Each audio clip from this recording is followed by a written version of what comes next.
Oral questions by members. Leader of the Official Opposition. Thank you, Mr. Speaker. Yesterday we learned from the Minister of State for Childcare that the number of actually operating childcare spaces to be created in British Columbia has been missed by a country mile. The original promise was 24,000 new childcare spaces.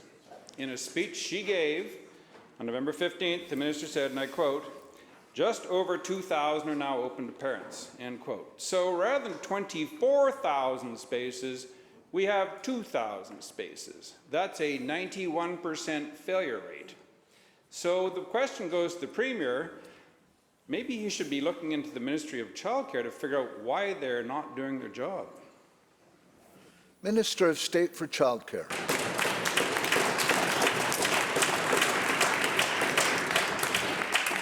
Thank you, Honourable Speaker. I would probably suggest the Leader of the Official Opposition to double-check with his critic, because just 2 weeks ago his critic was criticizing that we only created about 5,000 spaces, and yesterday he said he's criticizing that we're creating 2,000 spaces. His number changes all the time, but let me put this in record and set things straight.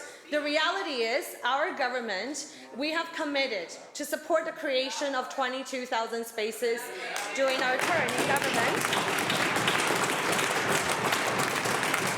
And since we started our new spaces funding program in summer 2018, last year, in a little over a year, we have supported the creation and have funded 10,000 spaces.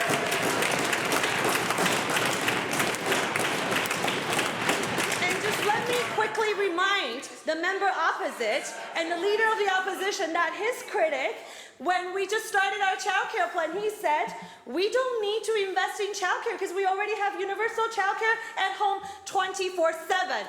Honourable Speaker, their party does not believe in investing in childcare while we are building a new system for BC families.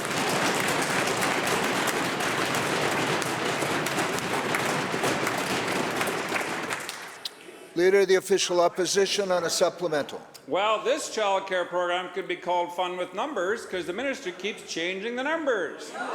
We go from 24,000 to 22,000. She says on November 15th there have been 2,055 spaces created. That's what the briefing note says from her ministry that we'll hear about shortly. That's 140 spaces a month. At this rate, it's going to take 14 years to reach her 24,000, or maybe it's 22,000, because she's going to pretend that funding spaces is the same as creating spaces.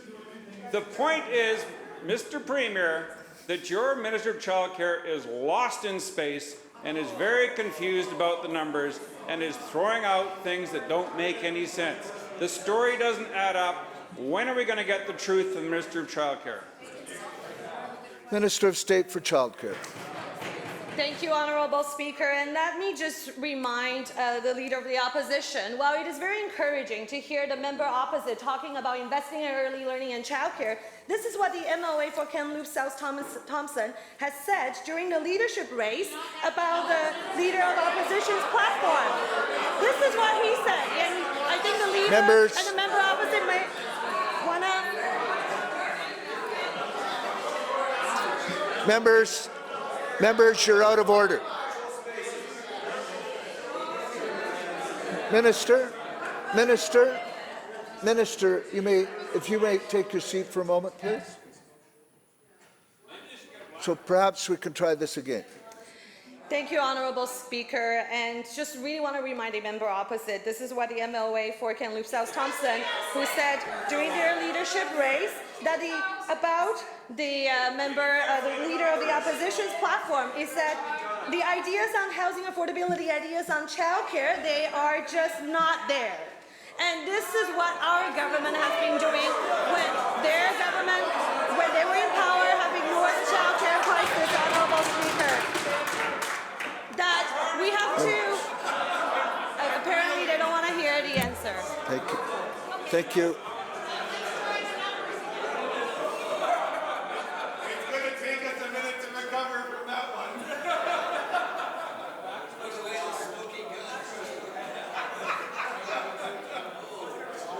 Members,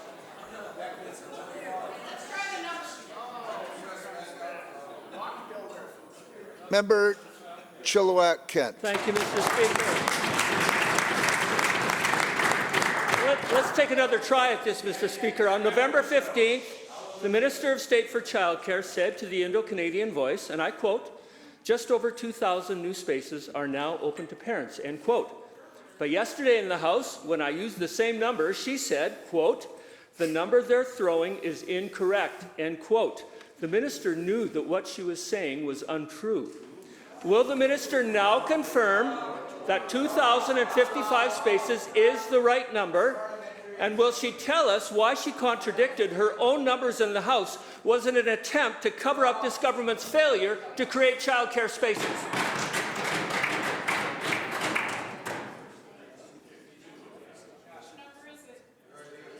Members, Minister of State for Childcare. Thank you, Honourable Speaker. Let's talk about the numbers. We have committed to support the creation of 22,000 childcare spaces. And let's just remind the member opposite, this is the fastest. This is the fastest and the acceleration of creation of spaces in BC in the whole history. And that's put it in perspective. During the past year, a little over a year, we have funded and supported the creation of 10,000 spaces, and spaces are being created throughout BC communities every single week. There are spaces being opened, there are spaces being built. We're working with municipalities, we're working with Indigenous communities, we're working with childcare providers throughout BC communities. And let's put it in context, Honourable Speaker. During their last 4 years in government, they have funded in 4 years about 4,000 spaces. We have achieved and funded and supported the creation of childcare spaces of 10,000 in a little over a year.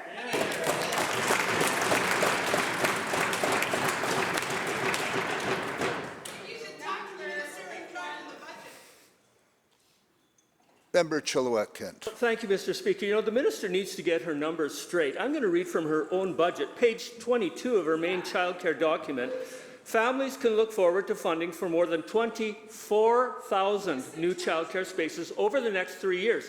The minister needs to get her numbers straight. When you look at the numbers more closely, they get even worse because the government promised new spaces, as I just read, not old ones. Of the 2,055 spaces, 877 were created through the New Spaces Fund, but the rest are from a startup fund to help existing spaces become licensed. They're not new spaces. So let's get this straight, Mr. Speaker. After 2 years, all the help of a large bureaucracy, spending hundreds of millions of dollars, this minister managed to create fewer than 1,000 working spaces when she promised 24,000. Sounds like a fast ferry program to me. How is it possible? How is it possible, even for the NDP, to do this bad? Members, we shall hear the question. Mr. Speaker, how is it possible, even for the NDP, to do this bad? Could the minister explain the total collapse of her program?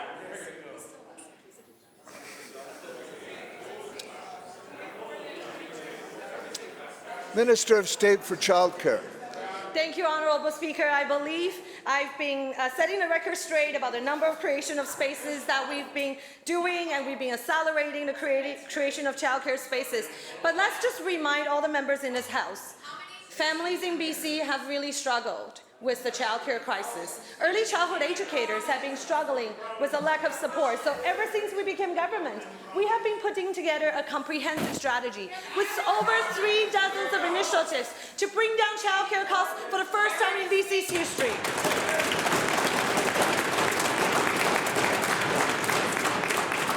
We have been accelerating the creation of support, accelerating the creation of spaces, and we have been supporting early childhood educators. And currently, there are over 25,000 families paying less than $10 a day or no cost at all for childcare.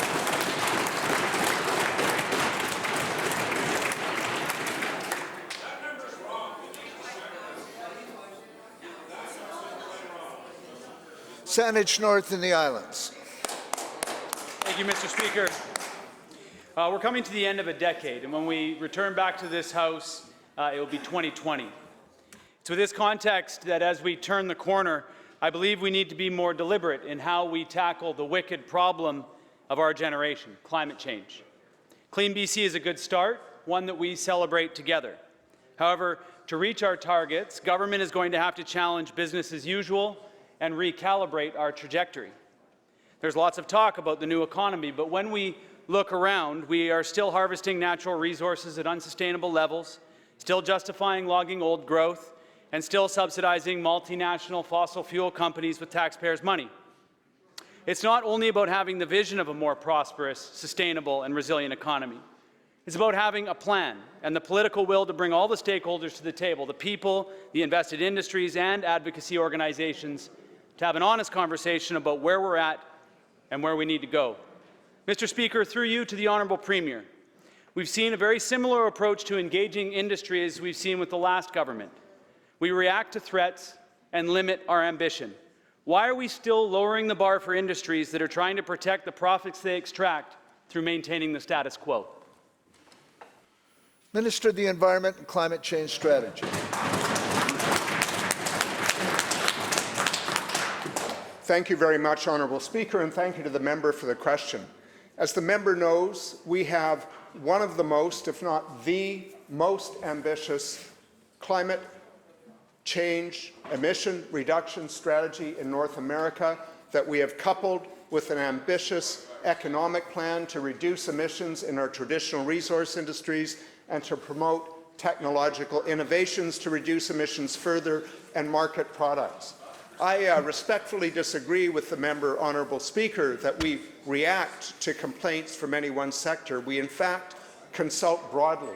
In the Climate Change Accountability Act amendments that we passed a couple of weeks ago, we have set up and will be establishing a council that is broadly based of all British Columbia society, including labour, academia, local governments, Indigenous people, business, environmental organizations, and people who live out of the mainly populated areas of southern Vancouver Island and the Lower Mainland. We are intent on continuing our leadership in North America, but we know, Honourable Speaker, that you cannot have a climate plan that captures the imagination of British Columbians if we're shedding jobs or hurting the economy. We need to couple climate action with diversified economic growth and protecting jobs in communities around BC. That's exactly what we're doing. Saanich North and the Islands on a supplemental. Thank you, Mr. Speaker, and thank you to the Minister for his response. This is exactly where I'm going with this supplemental question, because having a steady hand managing the status quo is not good enough anymore, Mr. Speaker. We can see clearer than ever that ours is a province and an economy that is in transition. While we boast about a strong economy, we can see the underlying signs of trouble. The province is experiencing a deep affordability crisis in urban British Columbia and a dramatic need for restoration in our resource communities.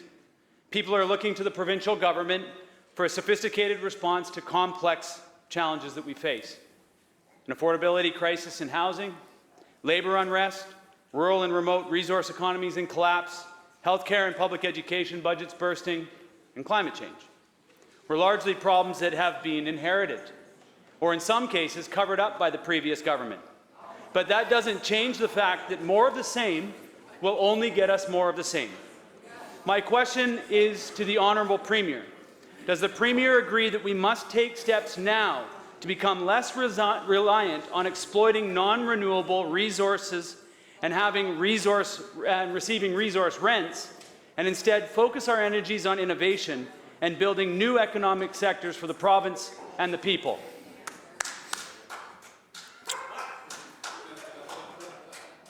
Members, Premier.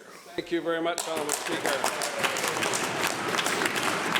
And I appreciate the question from the member from the third party. And although I don't have as gloomy a outlook as he does, and I don't think British Columbians do, there's over 100,000 people working in the innovative sector today and more to come. You mentioned labour strife, and I don't know if you read the paper this morning, but free collective bargaining has allowed the transit situation to be resolved. If we had listened to the people on the other side,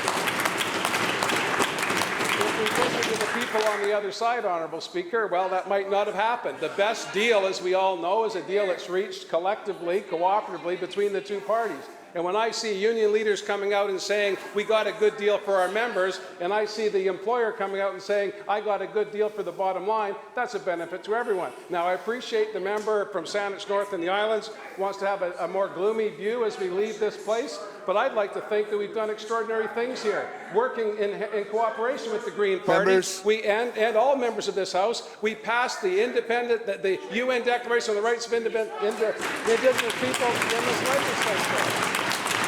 And I appreciate that the member from Saanich North and Gulf Islands would prefer that we eradicate the challenges of climate change in less than 12 months. But 5 million souls in British Columbia doing the best they can and leading North America is what we've been doing. I know you agree with that statement, Honourable Member. We have an innovative economy, we have a dynamic community, and we have hope and optimism for a very, very bright future for British Columbia.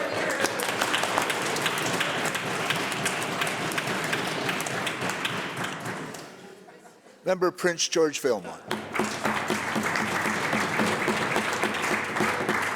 Thank you very much, Mr. Speaker. When the Forest Minister made the decision to raid the Rural Dividend Fund, he didn't have the courage to look communities in the eye and be honest with them. It came as a complete surprise and shock. In fact, Lumbee Mayor Kevin Acton said, and I quote, "This has been a devastating blow to our community." The minister claims that the program is only temporarily suspended, but frankly, no one believes him. Will the Minister of Forests stand up today and explain to devastated communities exactly why he cancelled this critically important program? Minister of Forests, Lands, Natural Resources and Rural Development. Thank you, Honourable Speaker. And of course, our thoughts and sympathies and most of our attention is towards the workers impacted by the downturn in the forest sector and the forest economy throughout the entire province, the interior and the coast. And so when we looked at the seriousness of the situation, we considered the feedback from our community transition teams who entered communities where curtailments and mill closures had happened. We then decided a $69 million interior forest worker support program was needed. And Honourable Speaker, we reprioritized funding from within various ministries, including the Rural Dividend Fund that we temporarily suspended. We understand the work that communities have taken to put these applications in. We're holding on to those applications for future funding cycles, and this is supported by members of communities across the province because people in the interior, people in rural communities lend a helping hand to each other when times are tough.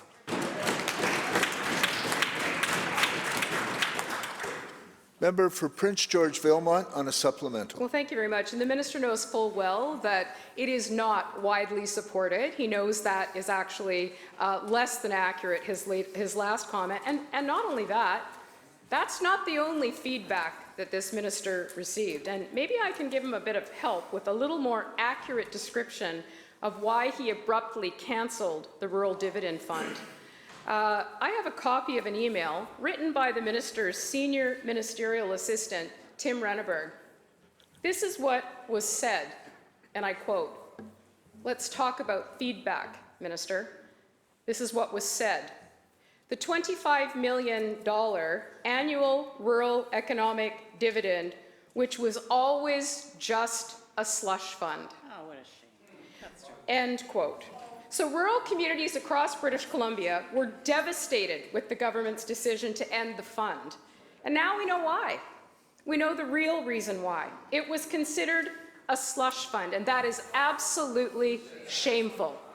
Will the minister stand up today after hearing the words of his senior ministerial assistant, feedback as he would describe it, look rural communities in the eye, apologize for that outrageous characterization of this incredibly important fund?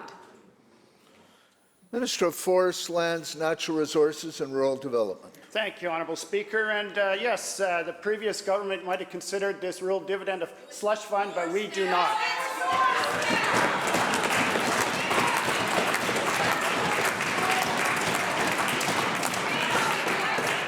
So, Honourable Speaker, Yeah. Honourable Speaker, we've repurposed the rural dividend funding for this fiscal year. We've held on to the applications and we repurposed it into support for interior forest workers.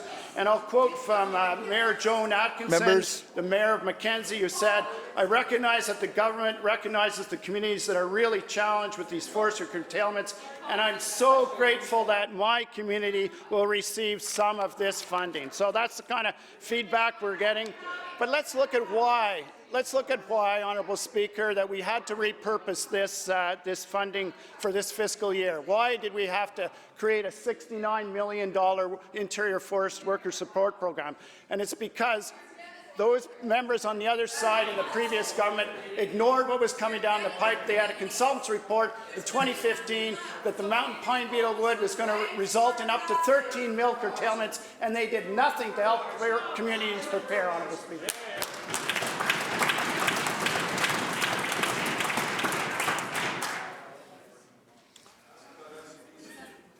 Member Kamloops South Thompson.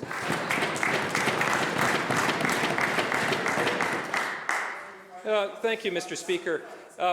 These words, just a slush fund, were not uttered by anyone on this side of the House. They were uttered by a senior ministerial assistant in the minister's office. We're talking about the Rural Dividend Fund here. There are 300 applications that have been revoked. There are 25,000 people that are counting on the investments that flow into their communities with these funds. And not only does the minister not have the decency to stand in this House and apologize for those remarks, he tries to turn them around and politicize them back at us. That's reprehensible, Mr. Speaker. Now, this is Members. our Premier Yuck Yucks can sit here and smile and laugh and make fun of this. This is an insult to the thousands of people who are out of work, who are desperately trying to figure out how to put food on their tables for their families.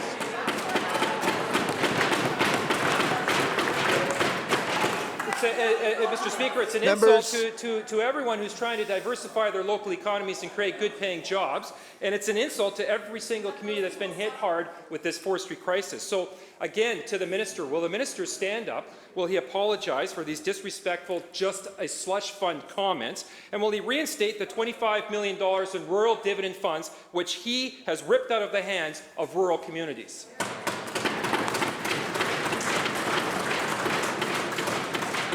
Minister of Forests, Lands, Natural Resources and Rural Development. Thank you, Honourable Speaker, and I appreciate how much rural dividend funding means to small communities. I come from a small community myself, Honourable Speaker, and we know what it means, that additional funding. And that's also, we know the mess that forestry was left in by the previous government and why those funds need to be reallocated on a temporary basis in order to support forestry workers that were ignored by the previous government, Honourable Speaker.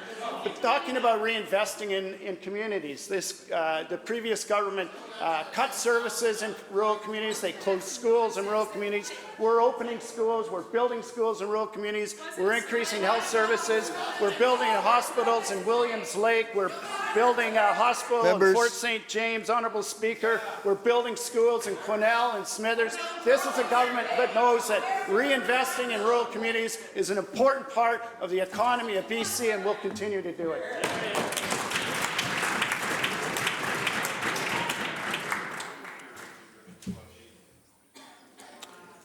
Kamloops South Thompson on a supplemental. Well, Mr. Speaker, I can tell you this much. There is no one in the 250 area code that believes a single word out of the Minister of Forest's mouth. Not a single word. Our former government invested over $1 billion in supporting the economy and the environmental impacts of the pine beetle devastation, supporting communities all through the interior and the north. This government has taken services away from communities, has ripped the Rural Dividend Fund out of the hands of rural British Columbians. Once again, quote, just a slush fund, end quote. That's the opinion of this government when it comes towards rural economic development in the 250 area code of this province. The mayor of Canal Flats, Carl Sturzer, has a different opinion than the ministers, and he said this, and I quote, "This funding is key and critical, and I can't imagine the communities that are going through what we went through in 2015 and 2016 not having the ability to draw from that kind of resource," end quote. So, Mr. Speaker, since the minister won't do it, it's time for the Premier to stand up. It's time for the Premier to make a trip to the interior and the north and look people in the eyes and tell them that he's got their back. It's time for the Premier to demonstrate that he's actually the Premier for all of British Columbia. Will the Premier stand up in this House? Will he show British Columbians that he's got their back? Will he disavow the comments that were made, the just a slush fund comments? And will he reinstate these rural dividend funds now?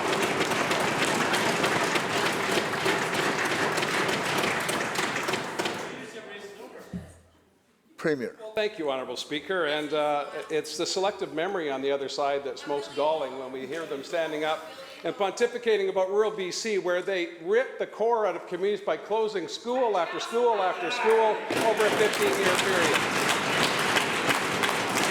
They had a pile of press releases that high saying they would maybe one day in the future, if we had the money, just wait for us, keep voting Liberal, we'll build some hospitals. What are we doing in rural British Columbia? We're building a hospital in your community. We're building a hospital in your community. We're building a hospital in your community. We're building a hospital in your community. Now, I appreciate, Honourable Speaker, that they've got nothing left to say. They've got nothing left to say. The strike in the Lower Mainland has been averted. There's a mediator in place in Prince George. There's a mediator in place in Prince George. We're building rural British Columbia, and most importantly, Honourable Speaker, while they were fiddling and rural British Columbia was burning, that individual on that side, House Honourable Member, took $1 billion out of ICBC that we've been trying to stopgap since we got here. If they had done a better job on their watch, Honourable Speaker, there would be a rural development fund. But instead, we're repurposing those dollars for people in every part of BC that's been devastated by the absence of coherent forest policy over the past 10 years.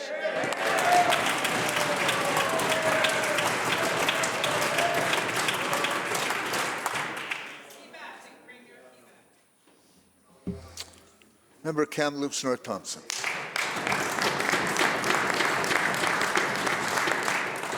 Thank you, Mr. Speaker. I almost thought we were in the middle of an Oprah episode there for a moment with the Premier's answer. Mr. Speaker, if we want to talk about the track record of this, let's talk about the track record. Let's talk about the Premier whose comments in the election were, "No mills will close under his watch." Does the Premier remember that pearl of a chestnut of a quote that he gave out? How about the support for the communities that's gone missing? Why is there no other jurisdiction feeling the same forestry crunch that the interior and the coastal areas are feeling under this NDP government? It's not happening in Alberta, it's not happening in Washington State, but it's sure happening here.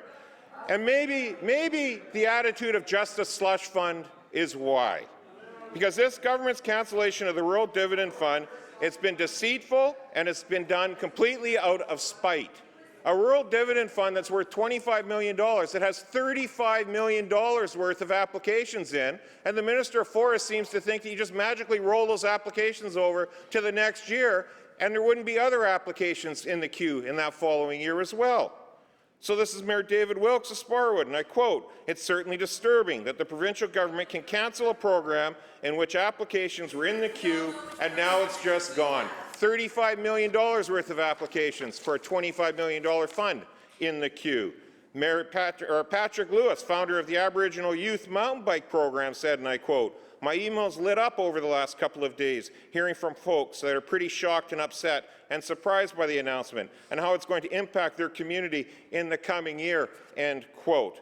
But to this government, it's just a slush fund. And today, it seems quite humorous to the members on the other side. So again, will the Premier apologize to the founders of the Aboriginal Youth Mountain Bike Program, Mayor Wilkes, all the other community groups, and everyone else out there that's been impacted by their spiteful removal of the $25 million Rural Dividend Fund under the guise of trying to help communities out of a fund, I would note, not $1 has flowed after 4 months of it being announced.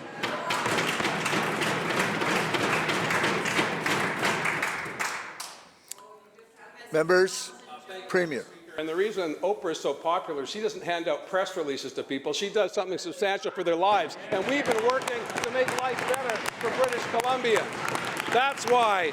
And forgive me, Honourable Speaker, I didn't realize that people didn't know who I was pointing to, but we're building hospitals in Terrace, promised and not delivered by the other guys.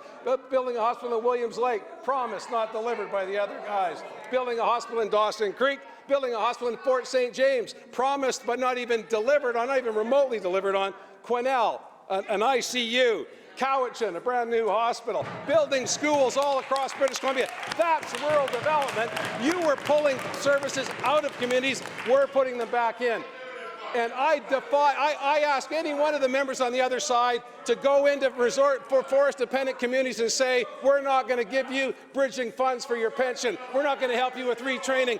Because they sat on their duffs for 15 years as the industry went into the can. We're trying to do something about it. A coherent forestry plan was desperately needed. The other side didn't know how to do it. We do. Thanks very much, Honourable Speaker.